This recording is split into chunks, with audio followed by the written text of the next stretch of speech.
Well, hey everybody, the Cruiserweight Classic tournament bracket has been announced. They've already taped this stuff, or at least some of it. So I wrote down the brackets.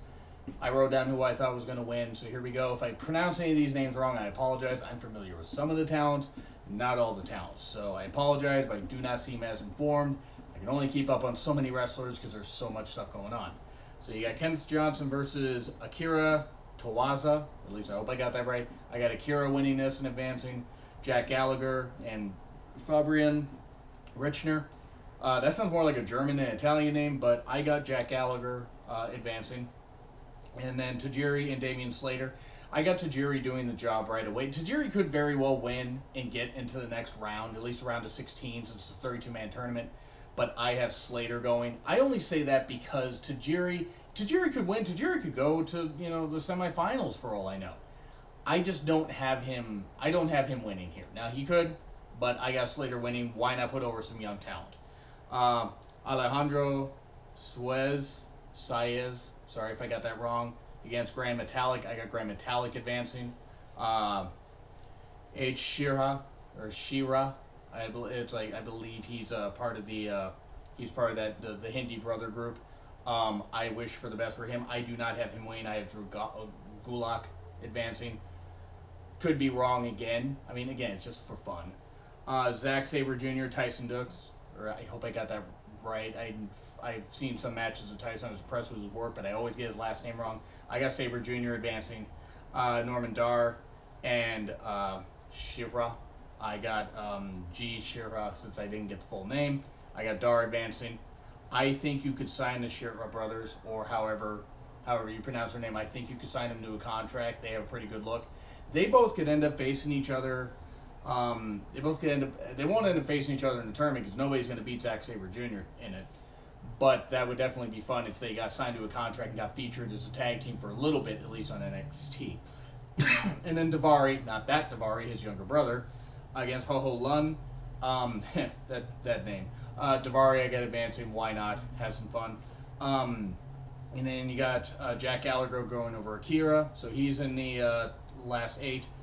And then you got Grand going over Slater, so I got Grand Metalik advancing that far. Again, it could very well be Tajiri facing off against Jack Gallagher or somebody like that.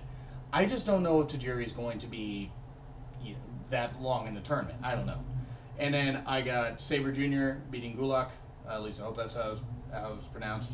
And Daivari advancing. So now you have the final 4 in this bracket. Jack Gallagher loses to Grand Metalik. And then you have Sabre Jr. defeat Daivari. Sabre Jr. and Grand Metalik. Sabre Jr. advances and wins his bracket. That's just my take because Sabre Jr. was hyped the most, and I feel is what WWE would be perfectly looking for. All due respect to any others, I think they could at least offer them stuff.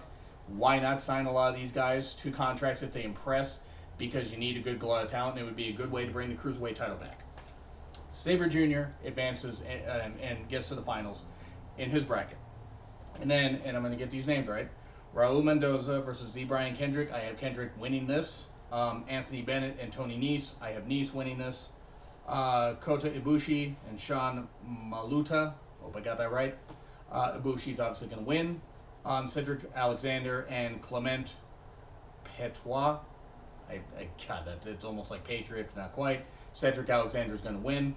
T.J. Perkins and Damak. Not Damak from Lucha Underground. This guy's thinner, but still talented. I got T.J. Perkins winning. Gargano and Ciampa. This one could go either way. I got Gargano winning. Mustafa Ali, I got him advancing. Rich Swann over Jason Lee. And then Kendrick defeats Nese, so he goes into the round of 8. Ibushi beats Cedric. Perkins beats Gargano, so Perkins advances. And Swann beats Ali, so you have Kendrick, Ibushi, Perkins, Swann, and you have Ibushi, defeating Kendrick, and then you have Perkins defeating Swann. That one could go either way. I would be happy with either guy advancing, but then you have Ibushi and Perkins, and you have Ibushi advance to the finals. Perkins needs to be offered a contract, though, in my opinion. He's got a great story. He's had a lot of years in the business. He had a chance in WWE. It didn't work out. Years ago, went to TNA, really succeeded, has succeeded on the indies since. I think they need to sign a new contract. Give him a chance. Guy's got a great story, and the guy's got a great ability. Then you have Sabre Jr. and Ibushi, and you have Sabre Jr. win. Be the perfect way to end it. Japanese style and British style. Just Sabre Jr. is on a whole different level. I'd be all for that. I think Sabre Jr. wins the whole thing. So that's just my opinion. But at least half of these guys need to be offered contracts. You could offer contracts to all of them, but to me, I think that at least half of them will get contracts. Tajiri could always be a trainer. Same with Brian Kendrick, but obviously guys like that are not going to be around long, at least in a ring capacity. But anyway, let me know what you guys think. And again, I want to apologize if I didn't pronounce some of the names right. I tend to get some names wrong, especially if I'm not too familiar with the towns. But I got Zack Sabre Jr. winning. What do you think? Drop your name and drop a line in the comments. Drop it on Twitter at Reborn Again, REBOURNE again. Tweet me, be civil, whatever. Have fun. I will see you later, folks. Bye.